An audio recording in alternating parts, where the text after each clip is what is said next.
ಎಲ್ಲ ಮಾಧ್ಯಮದ ಬಂಧುಗಳೇ, ಇವತ್ತು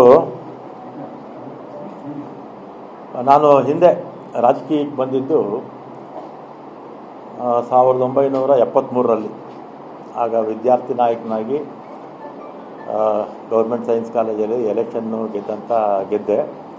ಆಗ NSU ಸೇರಿಕೊಂಡೆ. ಆದರೆ 73 ಅಂದರೆ 53 ವರ್ಷಗಳಿಂದ ಕಾಂಗ್ರೆಸ್ ಪಕ್ಷದಲ್ಲಿ NSUಯಲ್ಲಿ ಮತ್ತು ಯೂತ್ ಕಾಂಗ್ರೆಸ್ಸು ಮತ್ತು ಬ್ಲ್ಯಾಕ್ ಅಧ್ಯಕ್ಷನಾಗಿ ಕಾರ್ಯಾಧ್ಯಕ್ಷನವರೆಗೂ ಕೂಡ ಕೆಲಸ ಮಾಡಿದ್ದೀನಿ. ಇದು ಕಾಂಗ್ರೆಸ್ ಪಕ್ಷ ನನಗೆ ಸಾಕಷ್ಟು ಅವಕಾಶಗಳನ್ನು ಕೊಟ್ಟಿದೆ. 9 ಬಾರಿ ವಿಧಾನಸಭೆಗೆ ಸ್ಪರ್ಧೆ ಮಾಡಿದ್ದೆ. ಮೊದಲು 1985ರಲ್ಲಿ ನಾನು ಅಪ್ಲಿಕೇಶನ್ ಹಾಕಿದ್ದೆ. ಯಾರ ಮನೆಗೂ ಹೋಗಿ ನನಗೆ ಅಸೆಂಬ್ಲಿ ಸೀಟ್ ಕೊಡಿ ಅಂತ ಕೇಳಿರಲಿಲ್ಲ. ವೀರಪ್ಪನವರೇ ಕರೆದು ಸೀಟು ನನಗೆ ಕೊಟ್ಟರು. ಆಗ ಸೋತೆ ನಾನು. ಆಮೇಲೆ 89ರಿಂದ ಸತತವಾಗಿ 8 ಬಾರಿ ಬೆಂಗಳೂರು ನಗರದಲ್ಲಿ ಶಾಸಕನಾಗಿ, ಜಯನಗರ ಮತ್ತು BTM ವಿಧಾನಸಭಾ ಕ್ಷೇತ್ರದಲ್ಲಿ ಶಾಸಕನಾಗಿ ಗೆದ್ದಿದ್ದೀನಿ. ಮೊದಲನೇ ಸಲ ವೀರಪ್ಪನವರ ಮಂತ್ರಿಮಂಡಲದಲ್ಲಿ ಸಚಿವನಾಗಿದ್ದೆ. ಆಮೇಲೆ SM ಕೃಷ್ಣ ಅವ್ರ ಕಾಲದಲ್ಲೂ ಸಚಿವನಾಗಿದ್ದೆ. ಧರ್ಮಸಿಂಗ್ ಅವ್ರ ಕಾಲದಲ್ಲೂ ಸಚಿವನಾಗಿದ್ದೆ. ಸಿದ್ದರಾಮಯ್ಯನವರ 2 ಅವಧಿಯಲ್ಲಿ ಸಚಿವನಾಗಿದ್ದೆ. ಎಲ್ಲ ಮುಖ್ಯಮಂತ್ರಿಗಳ ಹತ್ರ ಕೂಡ ನಾನು ಯಾವತ್ತೂ ಕೂಡ ನನಗೆ ಮಂತ್ರಿ ಮಾಡಿ ಅಥವಾ ಇಂಥ ಪೋರ್ಟ್ಫೋಲಿಯೋ ಕೊಡಿ ಅಂತ ಯಾವ ಮುಖ್ಯಮಂತ್ರಿಗಳನ್ನೂ ನಾನು ಕೇಳಿರಲಿಲ್ಲ.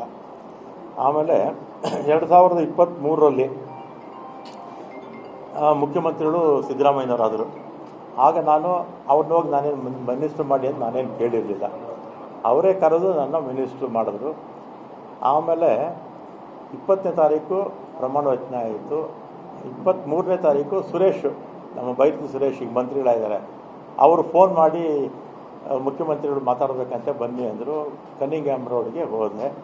ಅಲ್ಲಿ ಮೇಲ್ಗಡೆ ಯಾರೋ ಇದ್ದರು, ಸೆಲ್ಲರಲ್ಲೇ ಪಾರ್ಕಿಂಗಲ್ಲಿ ನಾನು ಸುರೇಶ್ ಮಾತಾಡಿದ್ವಿ. ಏನು ಕರೆದಿದ್ದೇನು ಅಂತ ಕೇಳಿದೆ. ಅದಕ್ಕೆ ನಿಮಗೆ ಬೆಂಗಳೂರು ಪೋರ್ಟ್ಫೋಲಿಯೋ ಕೊಡ್ತೀನಿ ಅಂತ ಹೇಳಿದರು. ಅಷ್ಟೇ ತಾನೇ ಫೋನಲ್ಲಿ ಹೇಳಿದರೆ ಸಾಕಾಗಿತ್ತು, ಇದಕ್ಕೆ ಯಾಕೆ ಕರೆದ್ರಿ ಅಂತೇಳಿ ನಾನು ಸಿದ್ದರಾಮಯ್ಯ ಅವ್ರನ್ನ ಭೇಟಿನೂ ಮಾಡಲಿಲ್ಲ. ಅವರು ಬೆಂಗಳೂರು ಪೋರ್ಟ್ಫೋಲಿಯೋ ಕೊಡ್ತೀನಿ ಅಂತ ನಾನು ಬಂದುಬಿಟ್ಟು, ನಾನೇನು ಕೇಳಿರಲಿಲ್ಲ ಪೋರ್ಟ್ಫೋಲಿಯೋ ಕೊಡಿ ಅಂತ. ನಾನು ಸಿದ್ದರಾಮಯ್ಯನವ್ರನ್ನೂ ಕೇಳಲಿಲ್ಲ, ಅವರೇ ವಾಲಂಟಿಯರ್ ಆಗಿ ಕೊಡ್ತೀನಿ ಅಂತ ಹೇಳಿದರು.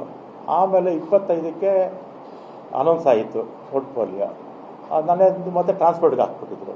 ಆಮೇಲೆ ನಾನು ಫೋನ್ ಮಾಡಿದೆ, ಸುರೇಶ್ಗೆ ಫೋನ್ ಮಾಡಿದೆ. ಅವರಿಬ್ಬರು ಜೊತೆನೇ ಕಾರಲ್ಲಿ ಹೋಗ್ತಾಯಿದ್ರು. ಯಾಕೆ ಈಗ ಆಯಿತು ಅಂತ ಹೇಳಿದೆ. ಇದು ಬೇರೆ ಬೇರೆ ಕಾರಣಗಳಿಂದ ಇದು ಬದಲಾವಣೆ ಆಗೋಯಿತು ಅಂತ ಹೇಳಿದರು. ಆಮೇಲೆ ನಾನು 25ನೇ ತಾರೀಕು ಮಾತಾಡಿದ್ಮೇಲೆ ನಾನೇನು ಕೇಳಿರಲಿಲ್ಲ, ಏನು ಇಂಥ ಇಲಾಖೆ ಬೇಕು ಅಂತ ನಾನು ಕೇಳಿರಲಿಲ್ಲ. ಅವರೇ ಕರೆದು ಕೊಡ್ತೀನಿ ಅಂತ ಹೇಳಿದರು. ಆಮೇಲೆ ನಾನು ಬೇಡ, ನನ್ನ ಮಂತ್ರಿಮಂಡಲದಲ್ಲಿ ಇರೋದಿಲ್ಲ ಅಂತ ನಾನು ಹೇಳಿದೆ.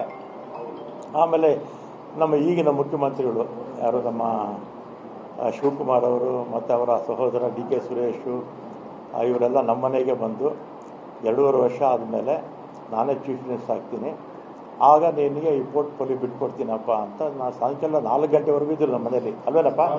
ಸಂಜೆ 4 ಗಂಟೆವರೆಗೂ ನಮ್ಮ ಮನೇಲಿ ಇದ್ದರು. ನೀವು ಮಾಧ್ಯಮದವರೆಲ್ಲ ಇದ್ದೀರಿ, ಅವತ್ತು ಎಲ್ಲ ನಮ್ಮ ಮನೆ ಮುಂದೆನೇ ಇದ್ದರು.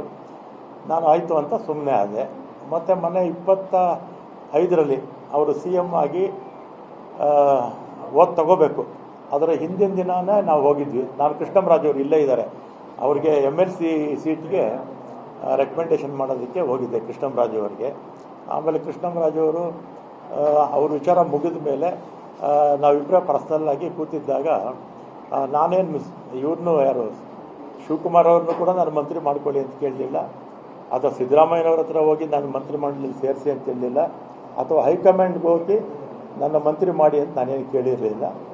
ಮಾಡಿದ್ದಾರೆ, ಸಂತೋಷ. ಮತ್ತು ಅವತ್ತೇ ಶಿವಕುಮಾರ್ ಬೆಂಗಳೂರು ಪೋರ್ಟ್ಫೋಲಿಯೋ ನಿನಗೆ ಕೊಡ್ತೀನಪ್ಪ ಅಂತ ಹೇಳಿದರು.